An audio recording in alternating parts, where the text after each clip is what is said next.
Welcome to Coaches Weekly. I'm CJ Sellner here with head volleyball coach Troy Campbell. Coach, single match this week, and well, it was a show that you guys put on for that one match.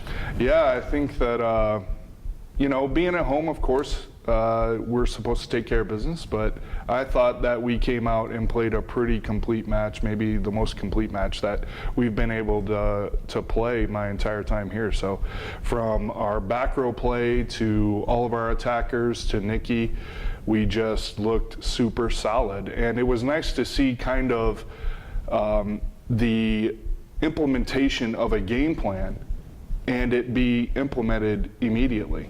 And we know what we had to do, and we were able to go outside of our comfort zone a little bit because we had some big leads, and we were successful in those points as well. So I was really proud of what our girls were able to do. I mean, we could talk about everybody that played in that match because everybody really played a role, but a big aspect of that game, serving, again, 10 aces to 1, that changes the tide, that changes momentum very quickly when you're playing in a big match like that. Yeah, and we had 10 aces and 10 errors, fine. I'm perfectly fine with that kind of ratio. That's the ratio that you're looking for, really, because then you think of all of the serves that are good and how tough those are and whether or not they're keeping them out of system. I think Wisconsin Lutheran does some very specific things in serve receive.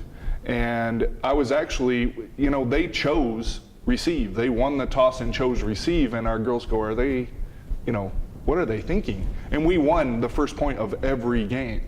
And both times that we were serving first, it was Jen, and she's been super tough for us, exactly where I want the ball, and we take people out of their number one option. I think we've been great at that at every team that we've played this entire year when we're serving tough. So I think, we're 1-2 in serving in the conference. We've got attackers that can put the ball away. Our defense played all out on Saturday, really did an awesome job, and they're starting to pick up their responsibilities.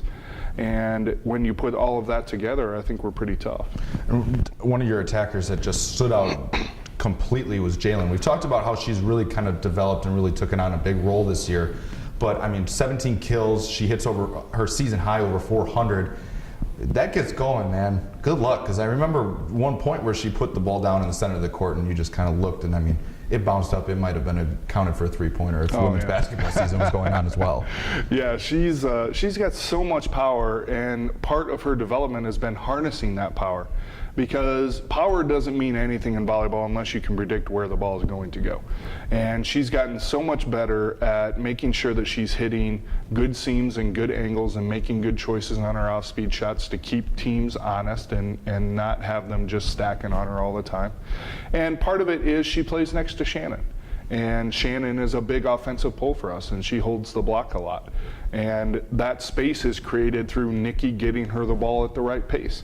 And she can hit the seam all day long and hit it on the 10-foot line. So nobody's digging that. And that's a great weapon to have. And to have her hitting over 400, especially in those matches that are really important to us. And she's done that in every single tough match that we've had. I think she's had a fantastic hitting percentage and great kills. So that's awesome for us to have that kind of safety net, that safety blanket, to just be able to throw the ball over to Jalen, and she's going to do something good with it. And she's just one piece of 5 attackers that we have on the court that are doing a really nice job. Well, you talk about Shannon a little bit.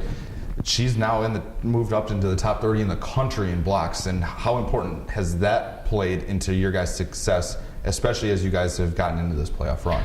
Well, I think that just the way that Jalen feels comfortable on the outside when no one's getting a touch on her and no one's blocking, that's the effect that Shannon is having on other attackers when they just can't get the ball past her without her touching the ball. And it's not always a block. It's, she'll touch the ball and it'll go straight up in the air and it'll be an easy free ball for us, and then we'll get it to the attacker that's appropriate and they'll get a kill.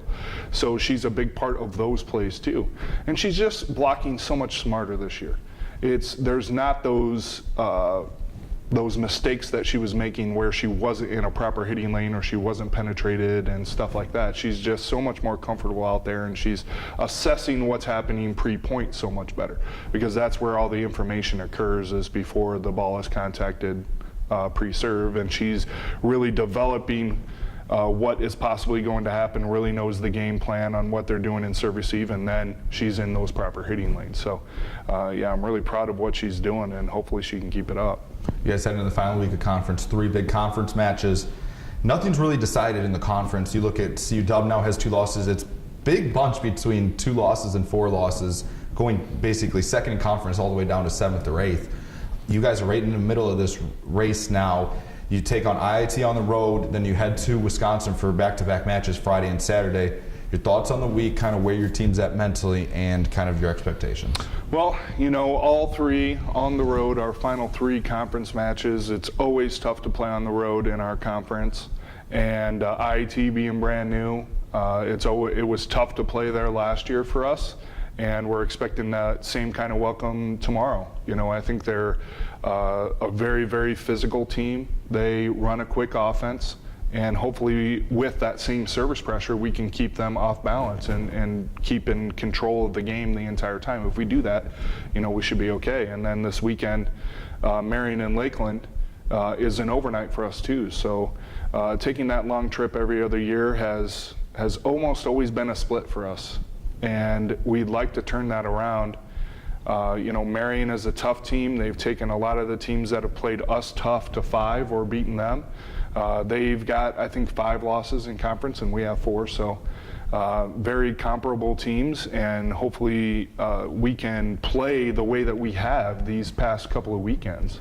And if we do that, you know, I like our chances against anybody in our conference. And then Lakeland at noon on Saturday is our final conference match, and they're right now one of the top 3 or 4 teams in the conference. And I like our chances there too, because I think that, like I said, when we serve tough and we do our job and we play with big time energy and focus, we're a tough team to beat. So we're looking forward to that matchup too. And hopefully, you know, the Lakeland match should be a seeding match if we take care of business the rest of the week. And you know, I'm just looking forward to playing these matches knowing that we control our own fate and we don't have to worry about anybody else. And I count on our girls making sure that they're gonna get the job done. We look forward to seeing you guys back on the court this week. It's going to be a fun one here for everybody to watch at CUC. Cougar fans, CUC heads on the road this week for the final week of conference play. If you can't make it to the games in Wisconsin or down on the south side of Chicago, you can find all the live links at cucougars.com/coverage. For head coach Troy Campbell, I'm CJ Sellner. Thank you for watching Coaches Weekly.